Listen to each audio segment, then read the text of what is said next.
So today, let's just jump quickly to the topic. Today, I'm going to talk about leveraging digital footprints for dark web investigations and attack surface management. So as interesting as the topic seems, so first of all, who am I? I'm a threat intelligence researcher. I'm from India, Uttarakhand. Also, I love to do OSINT. I currently work with some of the law enforcement and intelligence agencies in India, and I love to do dark web research and investigations as well. I'm also a visiting faculty at CDTI, Bureau of Police Research Development. That's all about me. So, quick disclaimer, these are all my opinions, and I'm not representing any of my agencies here. I'll be saying whatever would be from my end only. Quickly come to the agenda. So for our today's agenda, first we're going to talk about what is operational threat intelligence. What are the different aspects of operational threat intelligence? Why we investigate, why we search for raw data, why we need to convert it into intelligence and how we do that.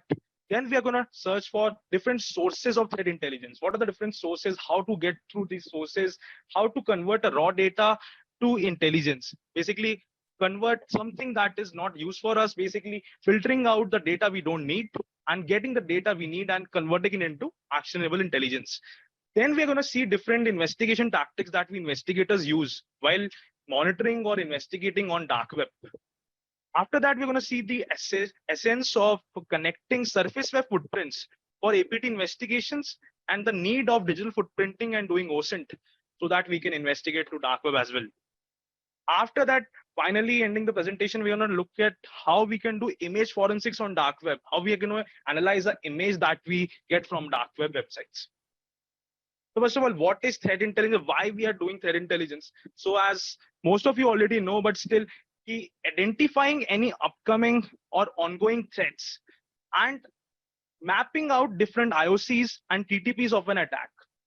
Our perspective to do threat intelligence is to get as much as intelligence or as much as intel from any threat, APT, threat actor, most of the, we try to map major IOCs, major TTPs, so that we can predict further attacks or we can make sure that we have certain right procedures to be secure and keep our data safe. So it also helps us to identify an attack happening, or it also helps us to find necessary precautions. So just for say any example, let's say any sector, a financial sector is under attack in my country, and a financial bank has lost the data breach has occurred. So if I'm another bank, not from even the same sector, my number one approach should be to get a threat intel report, map different IOCs and TTPs, get that report so that at least I can hunt in my own infra and remove those threats and also be safe from the future ones. So what are the different sources of threat intelligence? From where we get data? The number one source that maybe you all know, and you should know, that they are threat intel feeds. What are feeds? Feeds are different aggregators, different portals, which lets us map different IOCs. Different IOCs means indicators of compromise, different IPs, different emails, different associations with different ransomwares or maybe different malwares. So these feeds are very useful. Some of the feeds I use on a daily basis is Mist, Yeti, and there are many providers and aggregators which provide different feeds. And the perspective of feeds is that any data in intelligence or any data that you may get online can change or can be tampered. Point here is we need to verify the data, and we need the data that is intelligent, that is actionable. So these feeds, they are kind of a good automated aggregator. We can have a simple dashboard and we have different IPs, different IOCs that we can further use in our investigation. Then number second, a more proactive approach to different sources of threat intelligence is threat actor forums. So these are the different forums we are going to talk about in practical later in the presentation. But just for a brief, these are different forums where these threat actors operate. They talk, they communicate, they share different breaches. They want to publicize something, they want to sell something. These forums are the place to go. So for us as investigators, we all do dark web monitoring. For us, the major step is to be present on every such forum and proactively get updates on what's happening and what's not. A while later, I'll tell you why is that not enough. Because most of the people, or many people I've seen, they only rely on monitoring on dark web, what's happening, what's not. Also, obviously, this is also a great concern, ki what's happening or not. But with monitoring on what happens on dark web and different threat actor forums, we also need to proactively investigate on different IOCs, or we have to also engage with the threat actors to negotiate on different packages and further analyze them as well. So the number third platform is, as we all know, including markets and forums on different dark web. So these are different chat forums or basically different basement type forums where people come and they chat about different things. These threat actors recently even it is seen that many threat actors interested in government data, obviously they have closed forums like Telegram and different Discords and other servers as well. But on dark web also, there are some certain places, certain encrypted places where you can, of course, basically chat and then talk in codes, basically talk in different words and discuss about breaches and different stuff. So these are some of the sources that we talk about. Also, one of the biggest source, as we all know, media or security vendors or the vendors which do research. Sometimes someone who did the research first, he can also tell us and make save us a lot of time in terms of research as well. Of course, social media is one of the very big platforms. These threat actors, they directly or indirectly try to relate content of dark web to social media as well. So recently, it has also seen that there were many currency sellers operating on Telegram. So of course, Telegram is an open forum. It is on. It will be considered as a social media, and these operators, they sell on Telegram, but they mostly operate on dark web. So to be present in most of these forums, proactively being there, proactively checking what's happening around, who is chatting what, who is talking what about, and after that, converting that particular data into intel and then further analyzing it later. That is the whole perspective of these sources and forums. Why do we care and why do we relate with that? Now, what to look for? Overall, in threat intelligence, as a whole, if I say, we look for indicators and we look for TTPs. Just giving a brief, indicators of compromise is nothing but different IPs, different emails, different associations of a particular threat actor. TTPs are different tactics, techniques, and procedures that that they use basically to attack. Let's say any attacker is attacking. Tactics are something that they use. They use different techniques, and procedures are something that we need to be aware of how we can mitigate as well. So quickly covering up the basics. Now, in an organization chart, there are also different other sources of intelligence or threat actor intelligence that we need. So of course, internal sources are network traffic logs and scans. These are different. Let's say a SOC team is investigating and they're generating alerts and stuff. So number one, the first step is that only from there, something or the other starts. So from there, any attack starts and they have different logs, they have different network traffic logs, and they have different alerts. That is also one of the sources we discuss in an organization. Technical sources, as we just discussed about, there are different vulnerability databases, there are different CV exploits, there are different repositories where we can get latest IOCs, which can be proved to be a great intelligence. We just talked about feeds. Now, human sources or proactively approach sources, as we all know, just discussed, dark web, social media, and forums. We need to be proactively present in all these forums. That is also an essential part, because knowing what happened within the time, it is also something, because these threat actors, they talk very seemingly, and we need to investigate on what they talk about. So now talking about the different criminal communities on dark web. So there are different criminal communities. As you all know, there are different forums that these threat actors operate. Their main goal or objective on operating these forums, for what I think, is basically monetary perspective and also basically leaking things. So as we all know, there are different ransomware campaigns and different ransomware groups that operate on the dark web, and they have their specific community. Once the data is available on dark web, it starts going into different forums, and further later it starts reposting also into different forums and communities. We as investigators, we are very proactive while investigating. We are on these forums and communities. We are checking which threat actor username is posting what. Of course, in this whole dark web investigation game, we all know nobody is real, but point here is there are such reputed threat actors which we track and which we certainly follow. What are their different movements? In which forum they're posting what? And any threat actor, let's say he uploads a data breach or he uploads something on a different forum. For us investigators, we need to be very proactive in checking his reputation, his social media footprints, basically whatever is his presence. As you can see, there are many different forums. We all can name about nulled, breached. We just got down. We also have some alternate running, cracked. There are many different forums we can talk about. Now, why is the need of connecting dots? Why the need of monitoring proactively, but then connecting it to the surface web? So I'll tell you that. So any threat actor who is operating on the dark web, very basic understanding that we all have is that on dark web we don't have as such of a control even in terms of LEA or any intelligence agency. We can on dark web we can just monitor and try and get intel.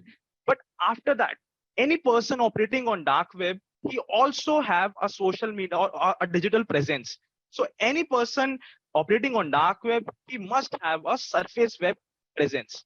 So for us investigators, very crucial part of investigating on dark web is to relate whatever we get from dark web and Telegram, most of these such sources, and after that relate it to try to investigate to the surface web.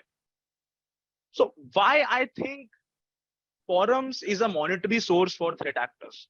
So in my opinions, threat actors actively engage in selling any breaches, malwares, and tools and products. And these forums are a major source. Number one thing, because most of the journalists or most of the threat intel based companies, they're proactively monitoring these forums. These days, getting into a public, basically, let's say a forum like Breezed or a forum like Cracked, it's just easy as that, just creating an account and getting inside that forum. Of course, there are different forums which require different type of access, and you can easily go and purchase your reputation or credits as well on these forums. Point here is these threat actors, they are just, everybody have a different perspective or different motive behind breaching something or being a threat actor. But the point here is they are also there for reputation. So for sure, these threat actors, they use these forums as a monetary gain. They try to earn more and more bucks from these forums. Any data that is released online, if you think that it will first come on these public kind of forums like Breezed or Cracked, so that is not the way. First, the data, whenever it is released, it circulates in closed forums, which are only under these different threat actors, let's say Telegram, Discord, forums like that. After that, these when they've decided to publicize such data, they send that to different dark web forums. So what I think, to just rely on these forums is not enough for us. We need to investigate and go deep. And threat actors, they mostly use these forums as a monetary source for themselves. So why we need to go deep? Why we need to investigate more and get more intelligence out of these breaches, and how we can do that? So any organization is breached, any active passive vulnerability is exploited, and after that it gets breached. However, the threat actor gets inside the organization. After that, the data is internally circulated. So I just said there's some closed forums. There are different forums where these threat actors talk about, and these are not open forums. They require some initial access. They require some authentication, of course, and they are only connected with that. Once it is internally circulated, they decide a price. If they decide a price, they will sell it on a respective forum, or let's say a closed forum. But after that, the data is shared on closed forums. So closed forums, as we know, Telegram, Discord only groups, let's say Slack. There are many different forums where these threat actors, they love to communicate, and there the data is then circulated. For us investigators, it is very important to keep track of these closed forums and try and get inside it. We need to disguise, we need to create a good SOC and get inside these forums and then further investigate. And after that, as you know, the data is posted in public forums if they have decided. And once it gets posted in any of these forums, it gets reposted again and again and again. Even after a year, you can see the same data reposted by some other actor claiming it to be new data. So my point here is we need to be very proactive in investigating as well what we are searching about. Now, closed forums and communities, as we all know, there are different closed forums and communities. We talk about closed forums communities in Jabber, Telegram, Discord. These are different communities which these threat actors use to communicate, and they basically share the data in it. So very major things in these closed forums and communities is that they sometimes share very crucial details. As you can directly see here, they have most of these threat actors, whatever they post on, let's say, any forum, they try to link their Telegram profile, or they try to link any such different factor that they can later help you to communicate. So for us is there's a major source of intel because we need to map different IOCs. So let's say here I am on a dark web forum and I get this Telegram link. So my first step would be to note it down, search it, try and get inside the Telegram and talk to that threat actor. So we need to proactively investigate. As you can see, there are different Telegram and Discord groups that you can be part of, but these are not groups; these are forums. So forums, as in the admins communicate, and we are there to see and listen and see what they have to say and what's the different data set they are trying to show us. So the main point here is these Telegram, Discord, we also cannot rely on that, but in terms of investigations or intelligence, we got new things to investigate on. My point here is, let's say some data breach occurred and a threat actor, he posted that to a particular forum. After posting to a particular forum, he will post that, let's say, you got a Telegram, you got a Telegram server, and you are inside that server. So many times, threat actors who are selling data on different forums, or you have a certain credit amount on that certain forum, you can get that for free on by being there in these Telegram groups and Discord communities. Now comes the main part. Yeah, after proactively monitoring, after knowing different forums, different closed forums, being inside these forums, proactively seeing what's happening, what's not, how do we convert it into intelligence? So we all know nobody can underestimate the power of OSINT for sure. Any initial process of any investigation, we try to look in the public domain, and to obtain that information, we try to look in the public domain, and if we get that information, we try to convert it into actionable intelligence. Simply that is OSINT. So it is obviously, we all know about OSINT. It is used by different investigators, different law enforcement agencies, business intelligence as well. Here we need to have a clear strategy in terms of what we need to do and what not. Cyberspace is a whole big domain. And for us investigators, we need to search for the data that we need. We need to filter out the information that is not for us. So for us to find the right data and have a clear strategy on how to investigate and what to avoid is very important. It is the total mixture of two things: data gathering and data analysis. Data gathering can invoke many other procedures, techniques, and stuff, which we are going to discuss. What are the different sources of data gathering? Analysis is more complex as it requires to connect different dots and what we have learned before and not. So gathering is still a thing that investigators do and they perform, but analysis is something many people struggle, and we need to be very concrete on what we analyze and what we give to the client, or let's say what we give to the agency, because end of the day, the whole decision relies on our predictions and the facts we have about the data. What we look for, as we just know, different IOCs, different unique identical factors. Any person, any threat actor, any person on the digital, who have a digital presence, any identical factor that is different about him, we look for. We look for different usernames. We search for different usernames, social media profiles. Many of our times while investigating using open source intelligence, we communicate with different people. And let's say a person having a username on Snapchat, and that same person having that username on Instagram would be different, maybe similar but different. So we try to link all these factors consideration while investigating. For sure, we looked in leaked documents, credentials, what have been leaked in past, and try to relate what could be, and try to build a persona first of all about that person, what he could be, how he could think.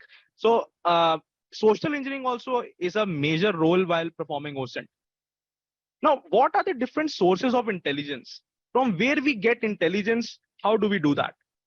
No one search engines. We all know there are certain Google Docs, certain advanced search operators that we use while investigating. I'm going to cover that some of the tips while using docs and leveraging docs into investigation a little while later. Coming up to websites, there are many different public platforms where people unknowingly leak their credentials, or not credentials exactly, but privacy information, personal information. Let's say any public platform, you can directly go. You can see in this LinkedIn post, is a public post. Everybody can see. This guy, he for any company related task or something, he asked people to post their email in the comment section, and you can see this guy received 7,429 emails.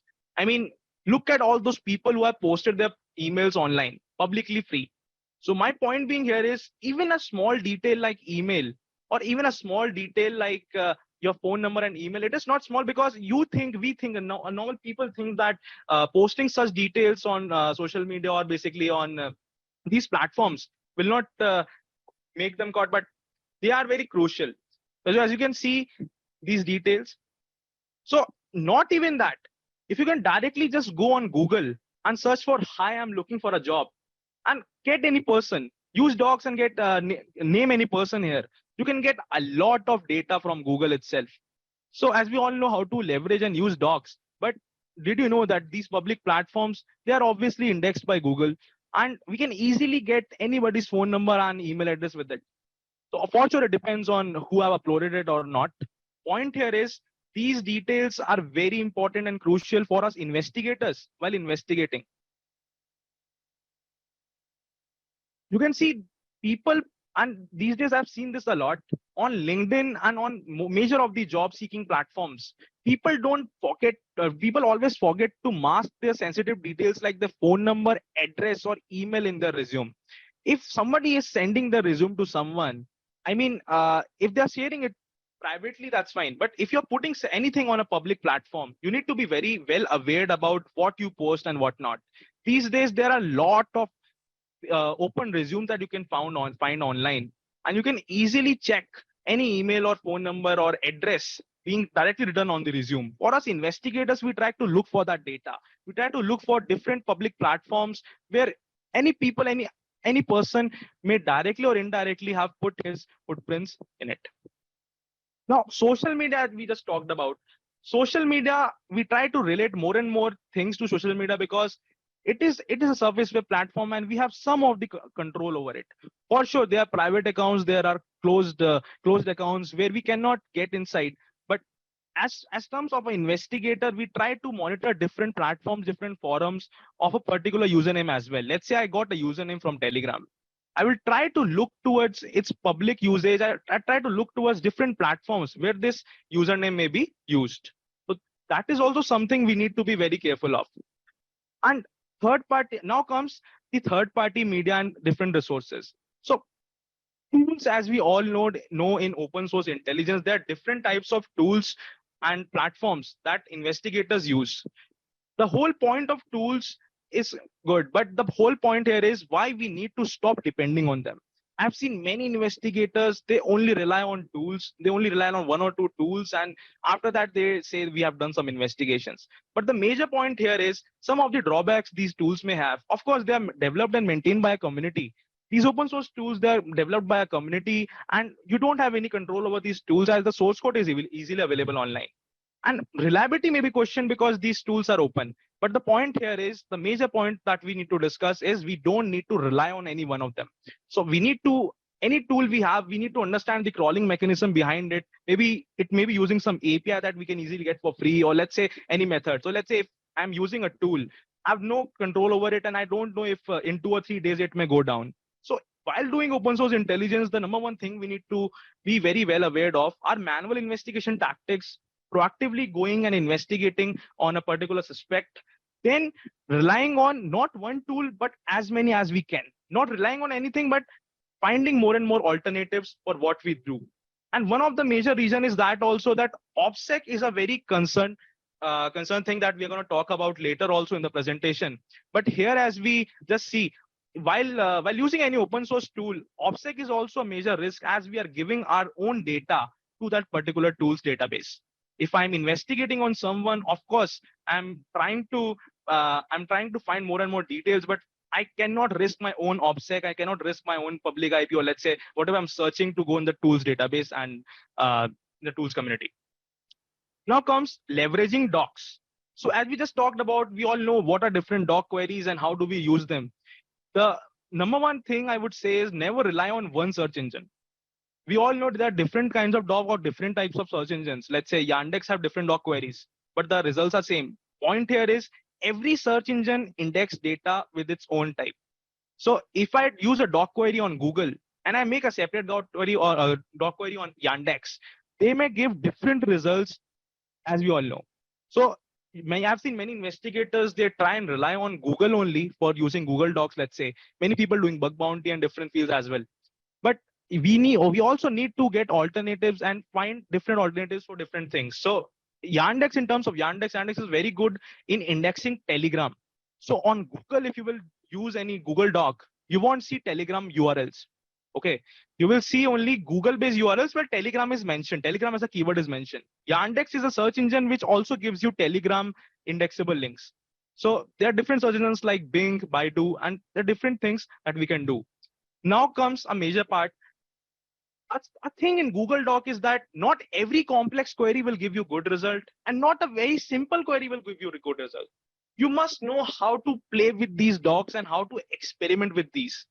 Point My here point is that if we know how to make queries, right? So the same username Berlin James 22, or I can use it in many forms, right? I can make different doc queries and use it in many forms. But any username that we make, let's say for example, we have to try different alternatives as well. So let's say even after trying, sometimes even just trying a simple query, let's say a simple double quotes query with Berlin James 2022, we can get good results. And we can also get better results with a complex query. So we need to experiment more and more.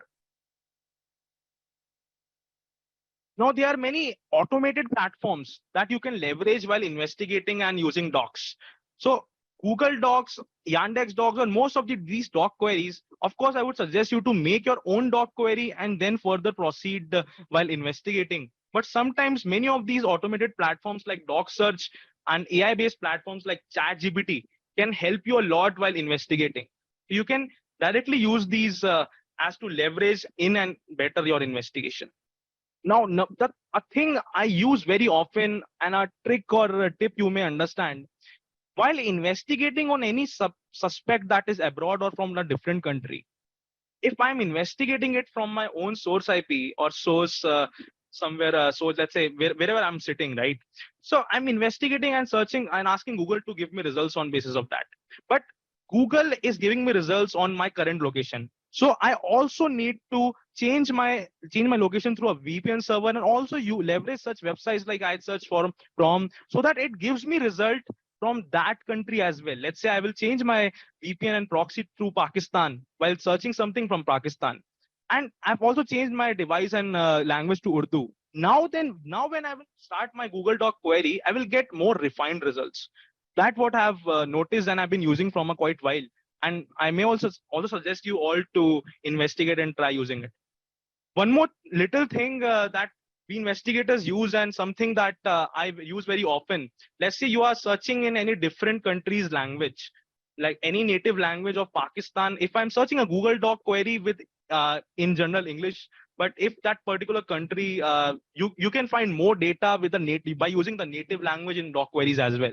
As you can see, just by using the doc query and simply using translator and indexing the doc query to Google, I get more results as compared to using the results in Google as in English.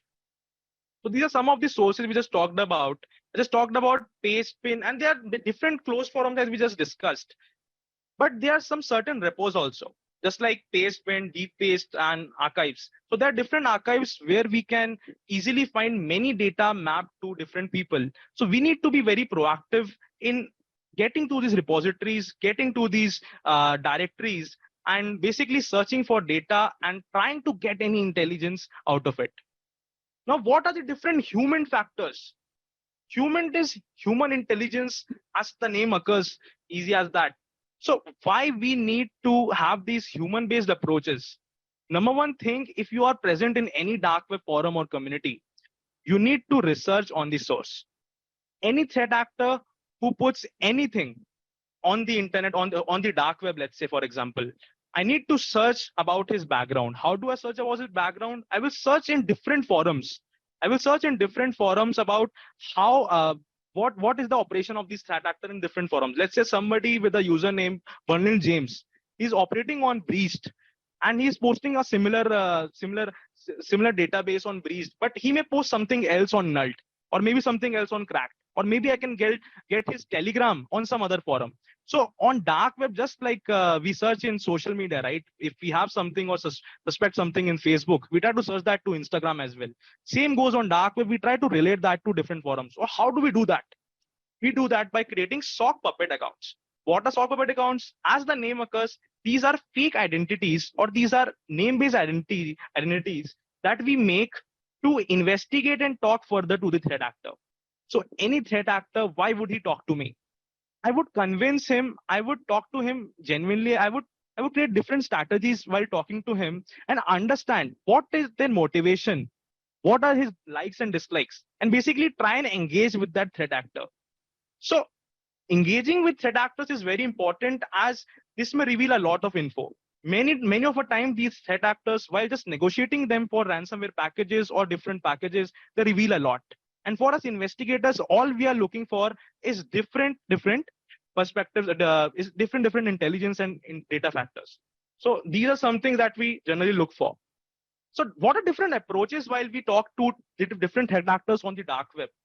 No one approach is we know all approach. You can pretend to know everything about a particular threat actor or particular forum and then talk to him. This is all social engineering, I must say. It all depends on a very psychological perspective as well. When you research on a threat actor, you try to build a persona about the threat actor in your mind, and after that you talk with them. Then there's a we know nothing approach. This is the approach I use sometimes. Like, let's say I was very active on dark web in 2017, and right now I've come here again. I visited the forum again, and right now I need more intel about what are the latest communities going around. Can you brief me up about who is selling drugs recently? Any such thing we can predict, like we know nothing. Of course, it totally depends on how you interact. What are your communication skills while talking to someone? But even after closely looking to these communications and getting data or intelligence out of these threat actors, that is the main approach. We can also pretend to be somebody, as in there are many people, many threat actors that are reputed, or let's say there's a threat actor that I know about, or I know I already know, I have this background this guy, he uses such approaches. I can make my own username like him and try to talk to another threat actor to reveal information. So this is also something very useful. So now comes one of the major topic, that is nothing but OPSEC. So now many of you have maybe heard this term, and this is a very crucial important step while investigating anything on the dark web or on the open source. So what is OPSEC? OPSEC is nothing but some measures, some countermeasures we investigators take while investigating to cover our own footprints. That means while we are investigating different digital footprints on the internet or on the dark web, the whole perspective is that we cannot leak our own identity. So the whole point is to be anonymous, maintain our footprints and our track, and basically have a great SOC account. So we are going to discuss about SOC a little while later, but the whole point here is OPSEC is something that we need to be very well aware of. These are different measures everybody should know, even a normal person, or let's say we investigators, that we follow to maintain our anonymity. Now, what are the different measures that we investigators take? Some of them that are majorly crucial and that I use on a daily basis, I've listed. So, of course, we are going to use, while investigating, we are using, I'm presumably assuming that we are using a VM. And while using VM, there are some certain OPSEC oriented or anonymity oriented VMs that I've listed here, like Unix, Tails, CSI, Linux. So these are some of the VMs. Even Trace Labs has its own VM that it offers, and every VM have a basic Linux distro. But the whole point is that they have major plugins and major frameworks that would help you maintain your anonymity. So before going into the VM part, first of all, you have to separate the VM with the host network. That is a very major one step, that we cannot risk our own identity, or we cannot risk the part that our host system is indulged with the virtual machine or our VM. So we have to make it secure, we have to make it separated. So how we can do that? We can basically change in the network adapter settings, create a new LAN, basically create a new adapter and help with that. So number one is applying with a secure setting in all of these VMs. Now there is one more very major thing that many investigators do. They set up a Tor relay. What is a Tor relay? It acts like a Tor network. So what happens is, when we set up a Tor relay, what some investigators do and some people do, they make a Raspberry Pi, or let's say they host a AWS, and in that they host a Tor relay. After making a Tor relay, they basically use that as a network to their Tor browser in their VM or whatever they're using as a host. So it helps maintain anonymity, and it basically creates a persona of a Tor network in form of a Tor network, if we say. Also, one of the more major step is using a safe VPN and maybe cracked. So as we all know, due to VPNs and the data services, and like normally using a VPN, and many of these companies, if any federal or law enforcement agencies, they ask these companies for the logs or for the data of a particular VPN. So we cannot trust that too. That is also kind of breakable. But maybe there are also some aggregated VPNs that are basically operated on third party servers, and maybe they are cracked. So many of the times I've seen this OPSEC measure that a particular person is using a VM, of course, and in that particular VM it is separated with the host network, and in that VM that particular person is using a cracked VPN. So this is also a measure that you can take into consideration. Totally depends on you.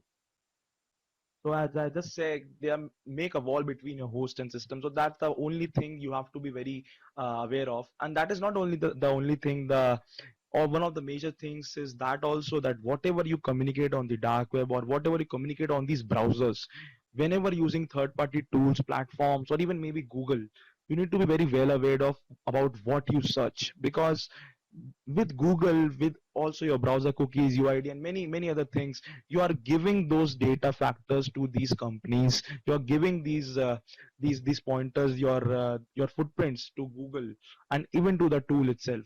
You have to be very well aware. You have to have a very good SOC, a totally refreshed identity, and you should maintain a totally different persona while using or investigating on dark web as what you are in real. So that is one of the things we should be very well aware of. Now, while leveraging purchase negotiated packages, so it is something very crucial. I'll tell you how. So while we communicate with these threat actors on dark web, Telegram, or if we have a threat actor, if we are having a good stock and we are trying to communicate or trying to purchase a package with them, many of the times what happens is that we purchase a package, or basically we download a package that we receive from a threat actor. So it is very sometimes basic but very important to even analyze that package. So of course, while analyzing, I mean, let's say viewing the metadata, analyzing the files, analyzing the hashes, and trying to figure out if anything is different or anything is different with that file. Many of the time, the threat actors, they indulge with malwares. They combine certain malwares and then certain send you the file.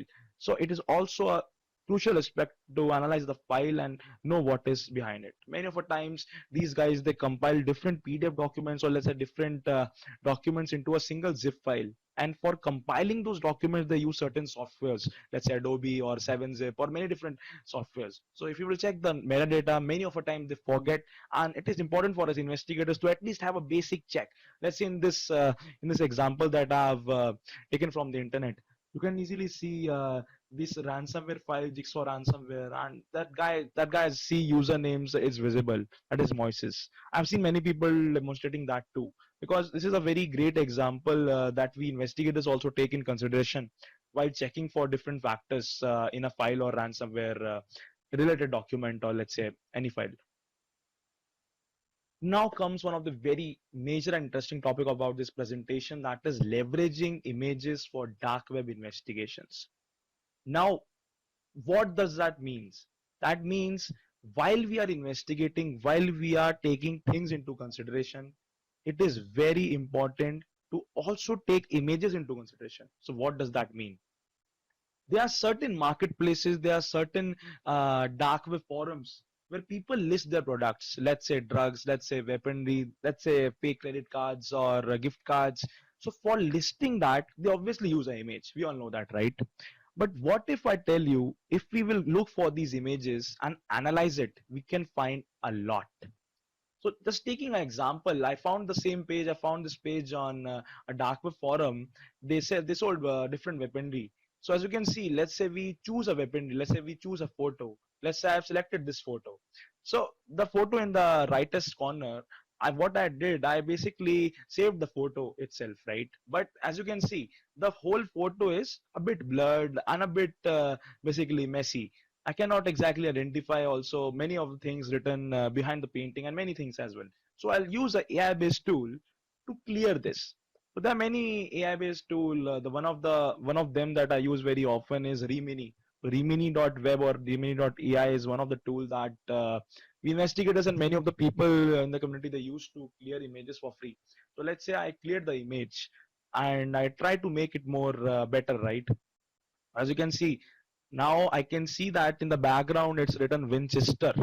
So of course I know it's a photo frame and there's not much to analyze in back end of the image, right?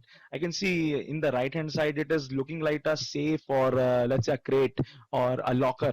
I cannot assume, I can just assume because I can just see it, right? But now what will I do with this image? I will reverse image lookup. I will do a reverse image lookup. I will try to figure out if this image has a surface web present. As you can see, there are many different search engines. Different search engines are different. And the whole point here is, as I told you in the very beginning, also in the Google Docs section, that you cannot rely on any one. So the whole point here is while investigating, even while reverse image lookup, there are many different search engines. Some of the search engines that are very useful, or I may say that give good results, is Yandex and Baidu. Also Google, and there are also some paid aggregators like Pimize and other things as well that helps us to basically do this reverse image lookup. But the whole point here is we have to try different alternatives at a time. As you can see, I searched for this image on Yandex, and while after searching it gave me very related results, but not exactly the same I was looking for. But after scrolling and searching it to a different search engine, I searched this in Google Lens. After searching this in Google Lens, I found a Facebook page. So right now, whatever I'm doing, or right now the demonstration, the whole demonstration part, you can easily replicate the same, right? You can basically save the image from this presentation, and after that replicate the same, and you will find this Facebook page. Now, after what? As you can see, there's a Facebook page. I found the Facebook page, and here's the post that was the same that we are looking for. But now, what we get from here? So as I just told you, while just having a single lead, a single dark website, and just presuming that we can investigate or basically get more intel out of it, it is very good, and very often we use this to link it to the surface web. So that is the main crucial point, or that is the thing that we investigators take into consideration. As you can see, I found this Facebook page, and not only that, as I just told you, people have also commented on this page. So for me as an investigator, I will get more and more leads, and these are more and more leads to investigate on.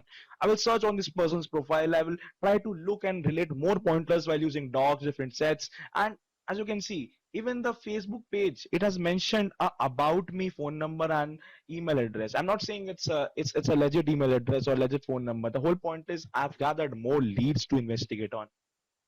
So another example I'll take into consideration is also a very famous marketplace. So as you can see here, let's say I selected this image. After selecting the same image, I'll try to clear it out. So as you can see, this Lucky 47 shop, it is the owner's name, owner's username, but it looks a little different. If you will try and notice the whole image, this looks a little different because it is kind of 3D, or it is like if somebody have embedded this inside this image. So how do we identify that? So first of all, for sure, we will try and we will basically clear the image. So as you can see, there are many shadow pointers also, if you can see here. So let's say in the middle of the gun, where the gun is located, right? Just the hair, right? So we can see a light source here, right? The light is traveling here, and shadow is here. If you will just notice that, right? If we just take the gun into consideration, but if we look towards the paper that is behind it, the shadow is in the bottom. That is a little weird, and it is not making sense because the light source was there. So assumingly the shadow will fall into the right corner, it is not falling there. So that's it. That is also one more fishy pointer about the image, about the mindset behind the image. But let's say just clear it out with Rimini. After clearing, it is more visible that maybe the paper is basically upside down. So let's say this is the case, but let's say now just search for this image alone. As you can see, I search for this image on Google Lens, and after searching, I've got many different results. But these are different images, different guns. I need to get the gun that is exactly that the image that is exactly like this. So here the resolution also comes to the play. So the resolution of the whole image, I should match it with it. While searching and scrolling different forums, different pages on Google, I found that there is also another Facebook page where such gun is considered, is basically, there's many guns which are related to this. So after searching and analyzing more, I finally found the same gun and the same resolution of the image that is basically used. So you can see it is totally clear that the Lucky 47 shop is morphed inside the image, and the whole image is basically from here, not exactly from here, but it is the same image. And for us investigators, it is very crucial and important to get as much as lead as we can. So as you can see, I just got the Facebook profile, and here also I can find many details about it. As you can see, it is mentioned that the email address is firearmsclubs@yahoo.com. So the whole point is that we need to analyze it. We got a new page to analyze on, right? So that is a very major step while investigating on dark web. I always suggest it to most of the people that we need to get as much as info or lead and further analyze it. So the same happens when we negotiate packages on, with these threat actors, or let's say we monitor their movements, what they do, what they're not, because we try and find any OPSEC mistake or anything that we can relate to the surface web, and further with the help of different agencies or law enforcements, we can get and investigate that. So this is also one of the very great, what to say, one of the case studies that I did, and I'm very proactive on doing these case studies on LinkedIn, Twitter. So if you are, if you can easily follow me. So it's a really great friend of mine, Analyst docent. Many of you guys maybe also you know that. So she posts many different challenges. So last year in 2022, she posted such a challenge while telling us, asking us to find this pigeon. So I'm gonna show you how I did it.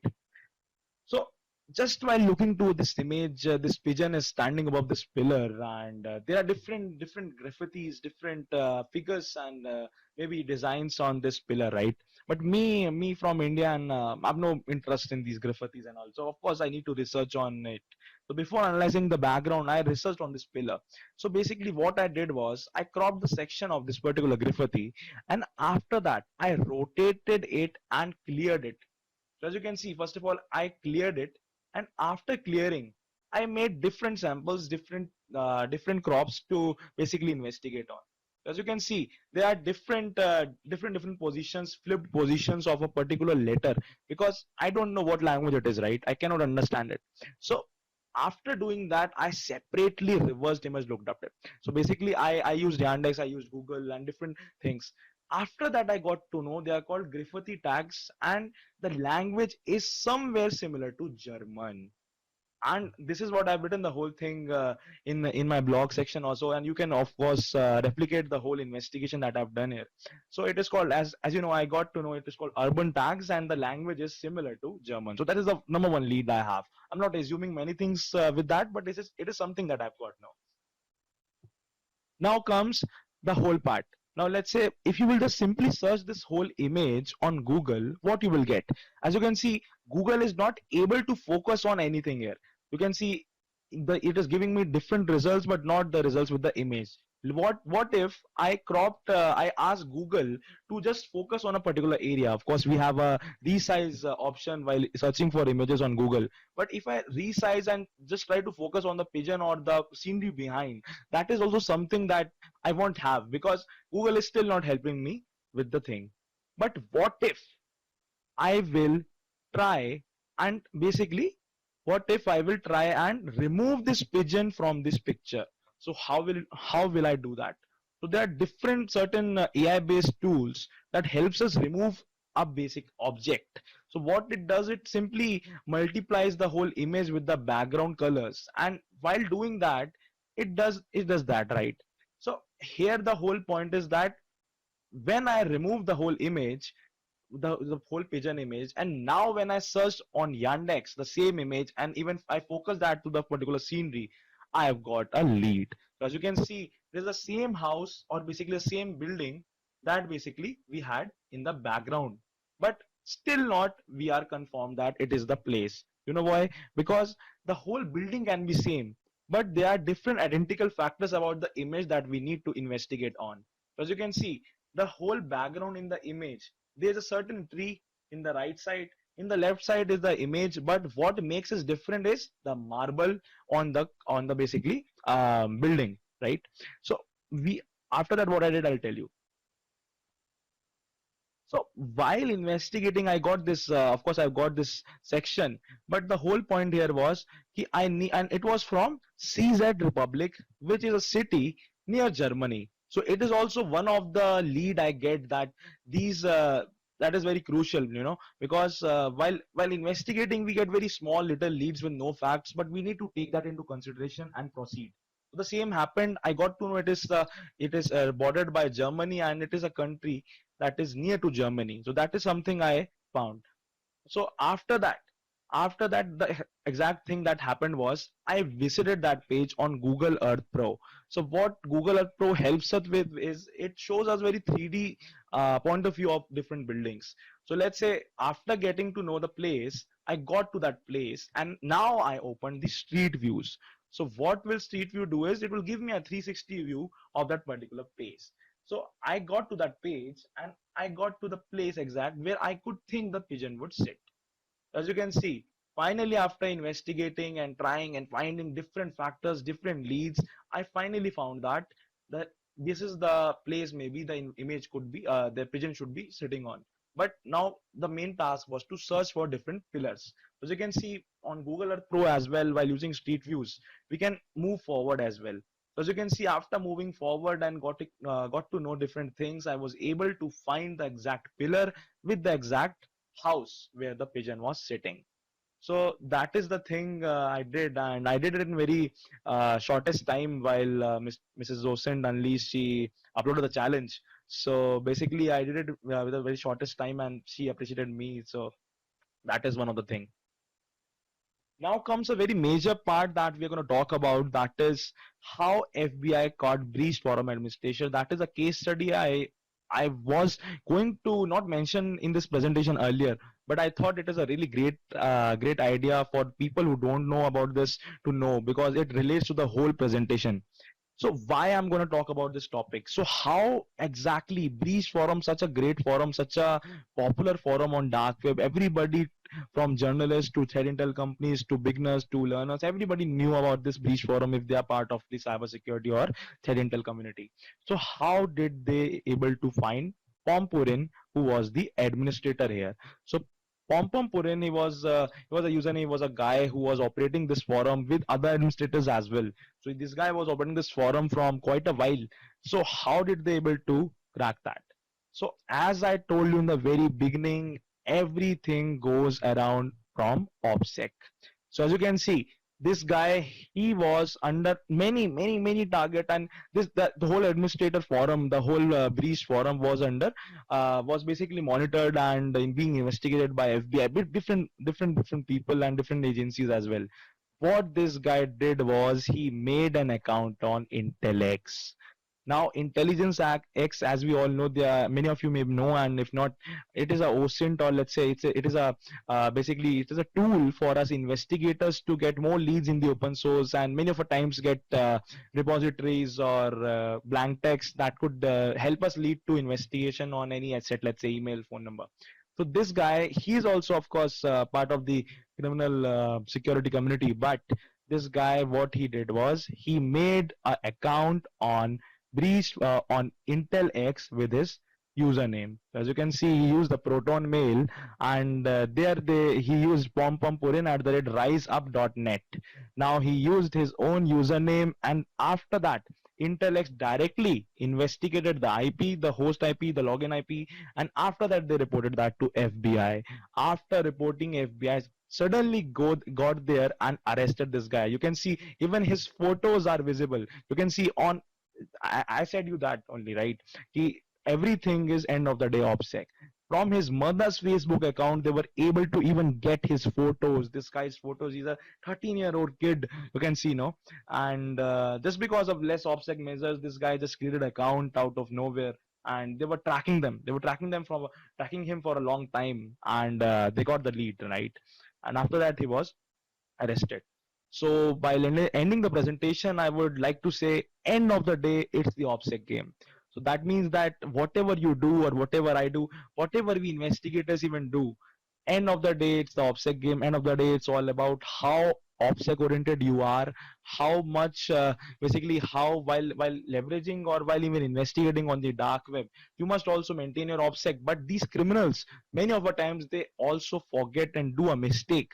That for us investigators and different law enforcement agencies, they give a whole lot different track through that we can basically catch them.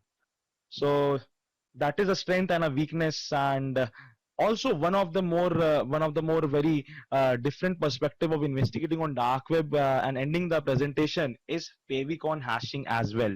So as we know, there are different favicons on different websites. So if you want to search for favicon, you can simply go to a website and search in search element. So in inspect element, you can directly search for favicon, and after that you will get a favicon link. So you have to convert this link into a hash. So many people doing bug bounty, they know about favicon hashing. What exactly happens here is we try to look for this basic this small icon that is called favicon in different internet assets. So what exactly we're doing here is, let's say this website lenscard.com, I've got this favicon. Now what I'll do is I'll convert it into hash. So we can generate the hash in a lot of different ways. There are different scripts on Linux, on different even there are many different websites. If you will just directly search for favicon to hash, you will get many different websites. So after getting the hash, what will you do? Now, if you will just simply use a Shodan doc query called http.favicon.hash and then enter the hash, what will Shodan do is Shodan will give you the whole presence of that favicon on different websites on the internet. So wherever in these websites the same favicon would be using, Shodan will give me that. The same happens when we do that here as well. So the same happens is when we are investigating something on the dark web, it is also very important to get the favicon of that particular dark web site. For doing that, there are different aggregators that you can search for. After getting the favicon of that site, you can simply convert it into hash, normally Google, and after that you can use that to Shodan and further analyze the surface web presence of that favicon. So that's it for now, and thanks a lot, Sans faculty, for giving me this opportunity. This is my number and email address for further queries. You can also communicate with me on LinkedIn, and these are some of the handles I use on daily basis. So for any further collaborations, this is the thing. Thanks a lot. Thank you.